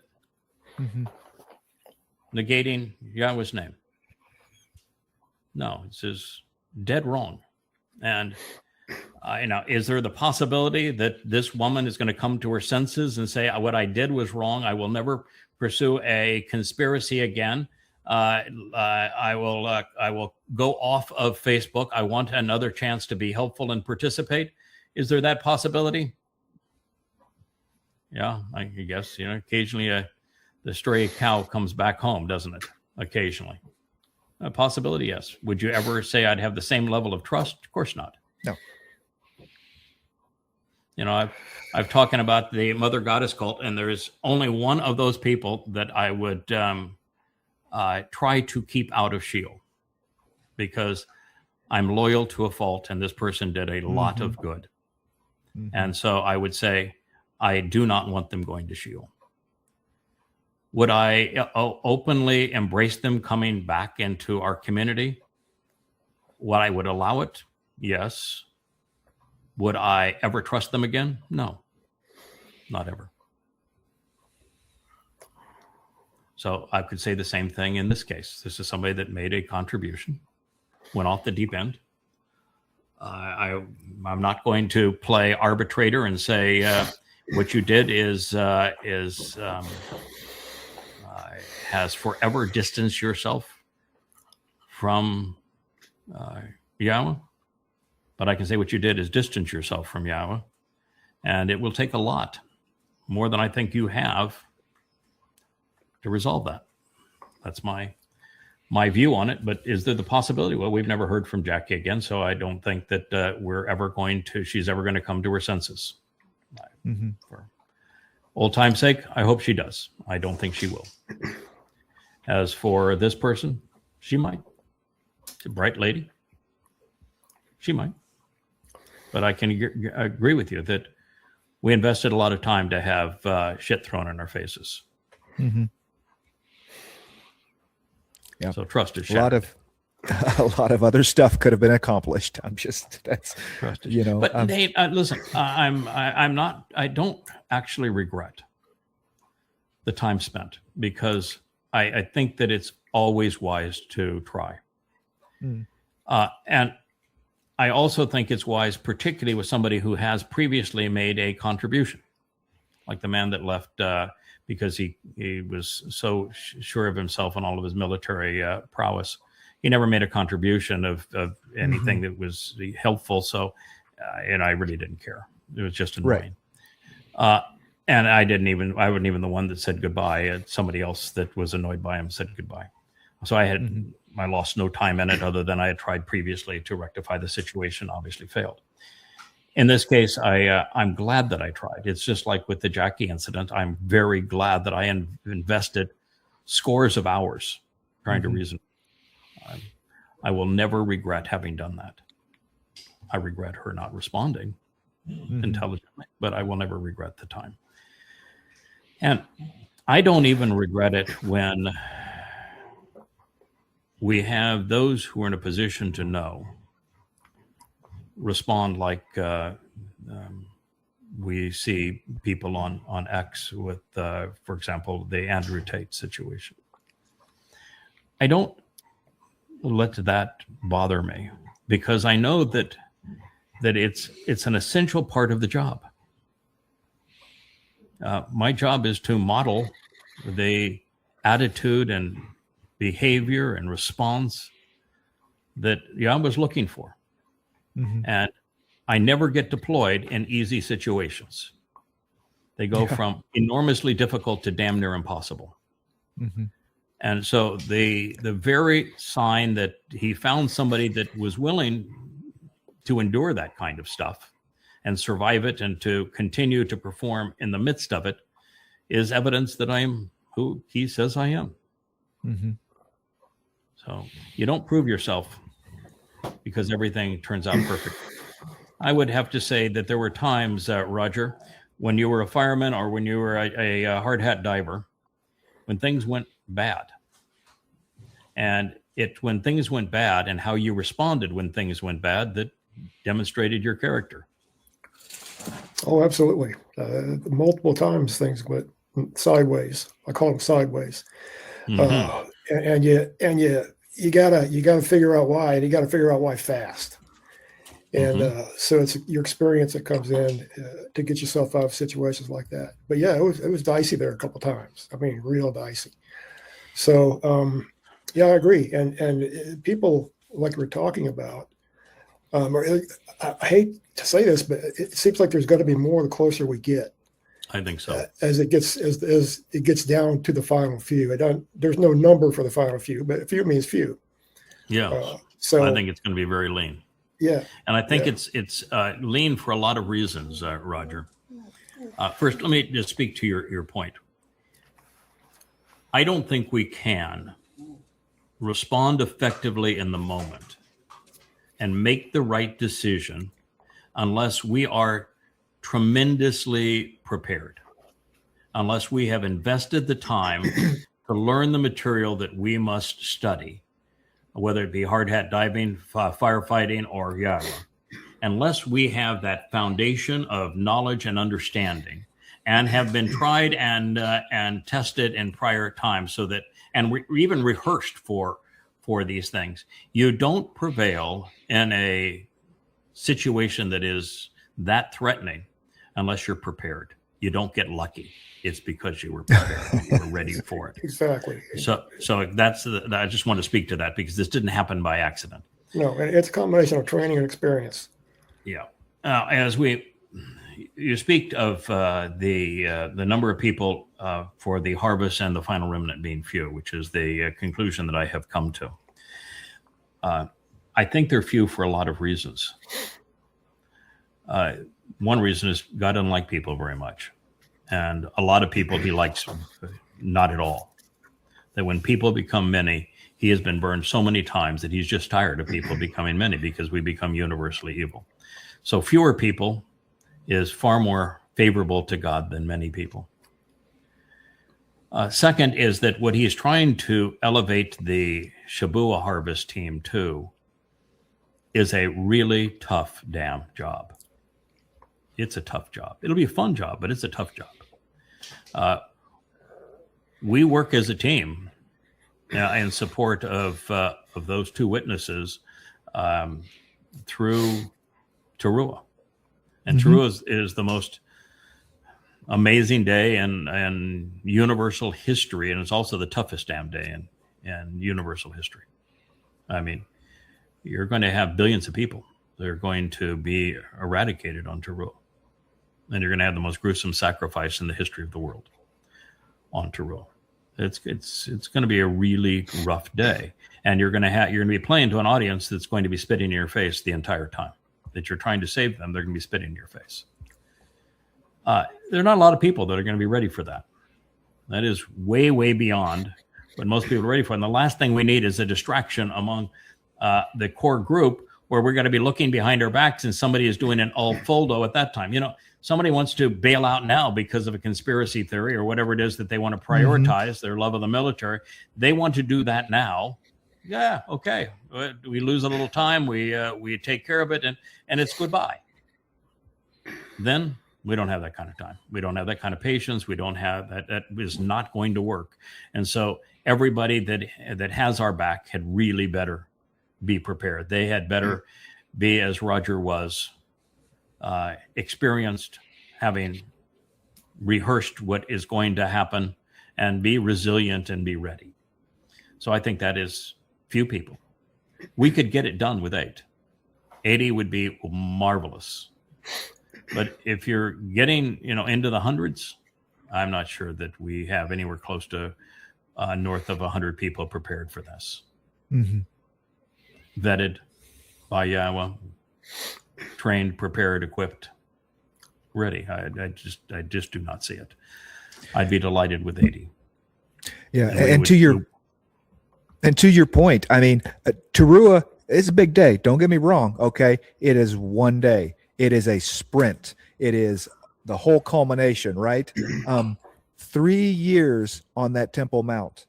3 years. 1,250 days. 50. Yes, that is a grind. That is every day. Wake and do it again. Wake up the next being morning, attacked, being spit at, people constantly trying to kill you. That you're trying to awaken and save every day, surrounded by religious and political and you're going to have Satan incarnate's going to be there. And yeah, it's going to be particularly for Israel, which is not going to change, and it's going to be like pulling teeth to get that final remnant. Yeah. It's going to be really, really a tough battle. And, Leah we were talking about her, the introductions that she and you and others have put together, working together.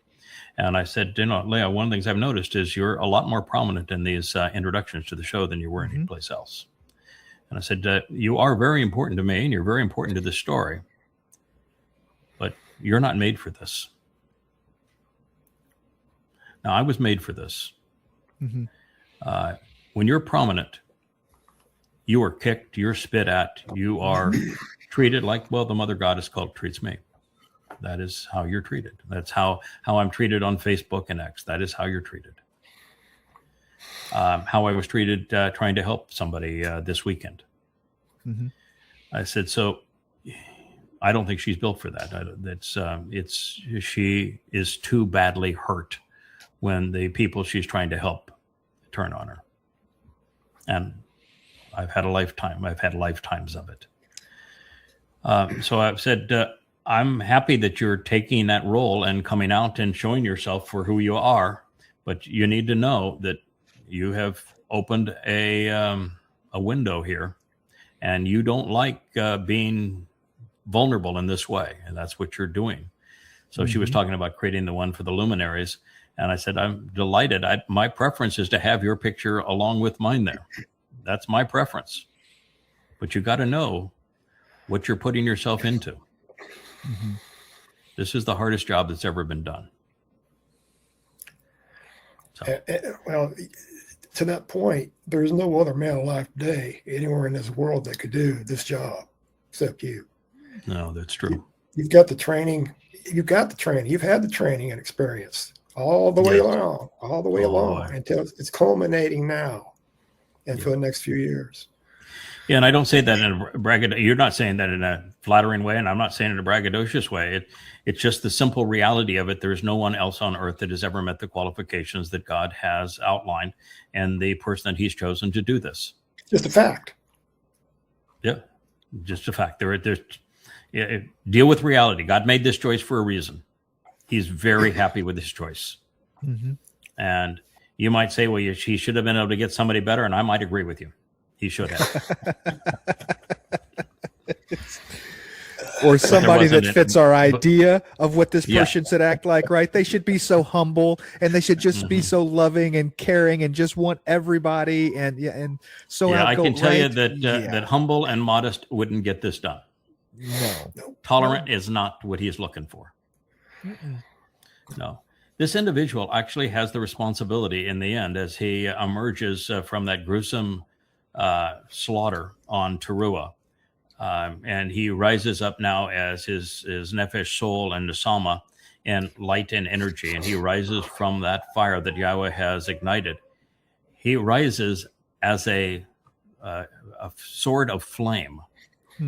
And he is afforded the Saba. The Saba report to him. And they go canvass the world and they eliminate all of the conspiratorialists, all of the religious, all of the political, all of the militant, everyone who has worked against them, Israel, Yahweh, or Dowd.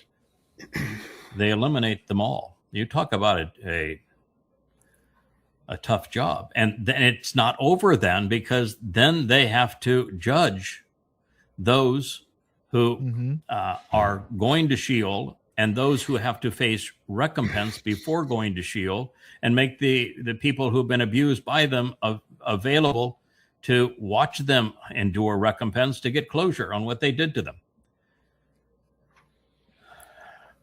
And then you're the primary teacher and exemplar of the 1,000 years that go after this. Yeah, you want to sign up for this? Yeah.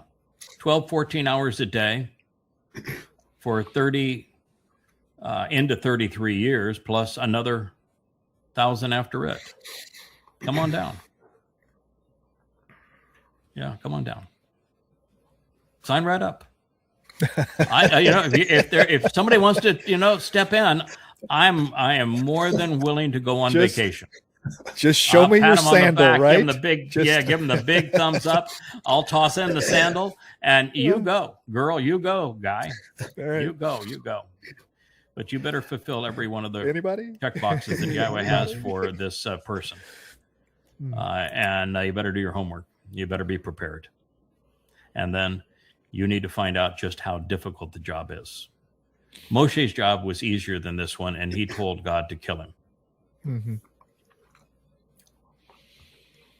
Yeah. So I'm actually looking forward to the intensity increasing. If that I seems think it kind will. Of, Yeah. kind of weird. Me too. You know, it's Yeah, me exciting too. to see Yeah, where me too. we're headed. Yeah, me too. I think that well, I have looked at 1,250 days of this and say, oh, and then to know that every day you get closer to the end, you get to the point where you're going to have to suffer the most gruesome massacre ever, and the way that you're going to be killed. That's pretty gut wrenching. And that the people and the people you're dying for don't give a shit. Mm-hmm.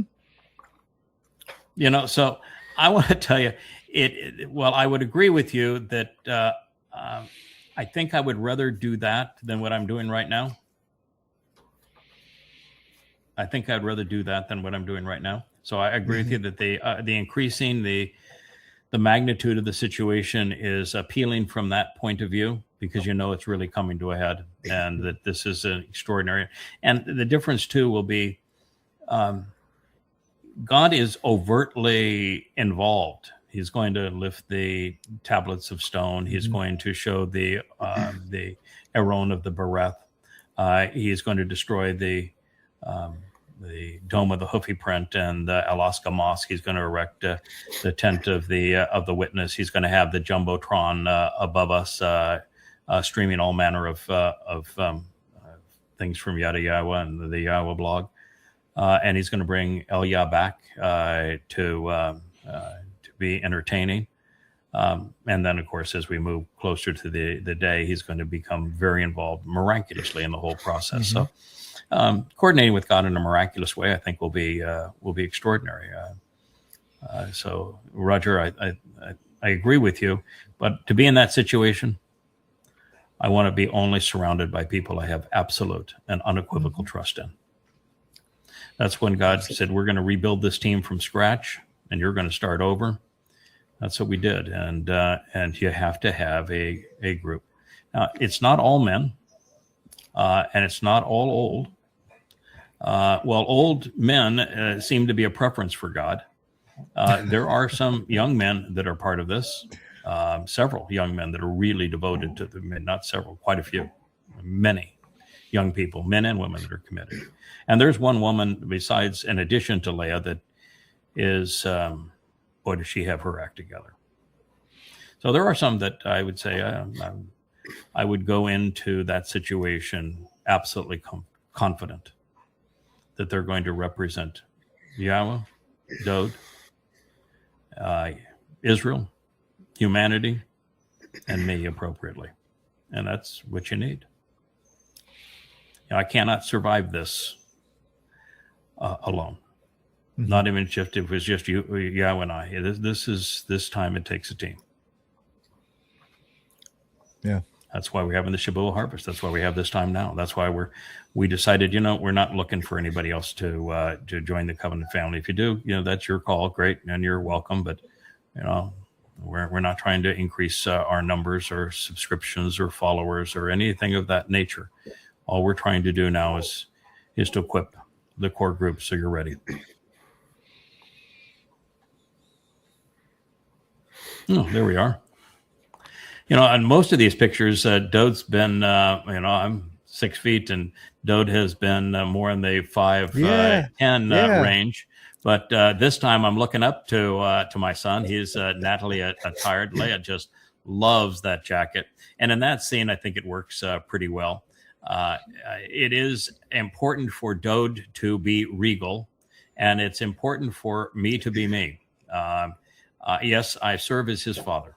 I serve really as his conscience in a very important way, and guide and supporter and that sort of thing. But I don't ever want to be perceived as regal. I don't ever want to be perceived as anything other than he's my kid. I love him. I support him. He's God's firstborn son. He's the reason we're all here. Let's appreciate him. Let's protect him. Let's help him. And let's Yada Yahowah together. And so I think that field of barley and the Yada Yahowah script there, and Dowd standing tall, and his dad just proud of him, and not trying to impress anyone, just being him, which is good enough for God. I just love the look of that, and of course it takes you to yadayah.com. And Leah is the one that posted this. She posted it because we had somebody that was advancing the perfect myth. And God's not looking for perfect. Looking for perfect, then Dowd would be done, and so would I. And God would have to do himself in, because he's not perfect either. And that's something the religious can't process. But no, God's not perfect. The prophets aren't even perfect. God's testimony is not perfect. His creation of man was definitely imperfect. So, and that's a good thing, because if any one of us were perfect, then there'd be no room to grow. Be nothing to achieve in life, nothing to explore, nothing to learn, no way to develop a meaningful relationship. So it's the imperfections that actually put us in the right position. So she was the one who wrote what I have copied and pasted here. Those being chosen to work with Yahweh does not mean that one is perfect. There is nothing in this world that is perfect. Not even Yahweh is perfect. I mean, God openly stated, I regretted having created man. If you're perfect, you don't create something that you regret. And God does not seek perfection. Yahweh created us, and there is beauty in that design. Every artist knows that beauty has asymmetry.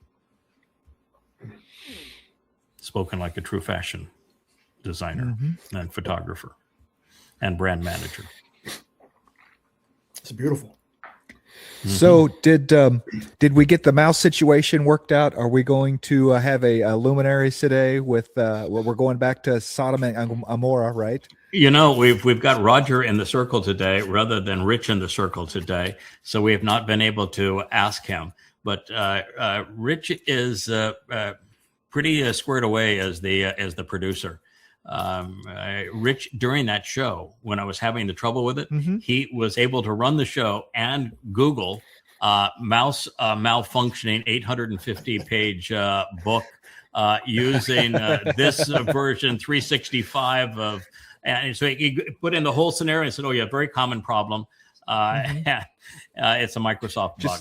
And so, yeah, no, it's better. And I tested again this morning. It's working still this morning. So okay, so it's better. He says it's better this morning. That's encouraging. We're going to do one regardless. And my view is that if the technology is working against you, admit it. Laugh about it, and do the best you can going forward. There's no reason to try to hide it. I remember there was a situation with Dan Rather, who was after Walter Cronkite did the evening news for CBS, and something went awry on his set. So what he did is, rather than laugh through it and say, "Okay, we have a technical problem here. I'm going to do the best I can. Just put up with me. I'm letting you know what's going on here, but we'll make it through here." He got up and had a 3-minute dead air space because he went up and had a tizzy fit. That's not the appropriate approach. You deal with it, and you make light of it.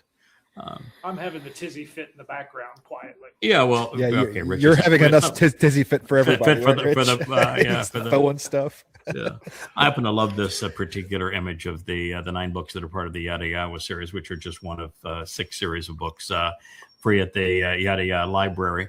And of course, the message is listen, learn, and live. Yeah. Yep. Absolutely. All right. Well, we're at 2 hours. I think that's enough. That's enough show for today. I really do want to cut the show down to a shorter period of time. I think it'd be better for everybody. But there's a lot to talk about today. Roger B, you're doing great with your show. Thank you for your contribution and the fact that you're a regular on this show. Love you like a brother. And Kevin, you are the glue that keeps this whole thing together. And we're looking forward to having more shows where we get Rich as the man in the circle, who has this all working for us in terms of producing these programs. And keep in mind, our programs are for our family. We are here to equip the family such that they are prepared for what's coming, and what's coming is going to be really tough duty. And then, of course, it ends with really extraordinary duty as we get to celebrate the return to the garden for that final remnant, and we get to go explore and celebrate the universe with Yahowah. So this is a story that has a happily ever after ending. So thank you all. Good day. Thank you. Hey there, thanks for tuning in. That was Fetch. Gotta run now. Catch y'all on our next podcast.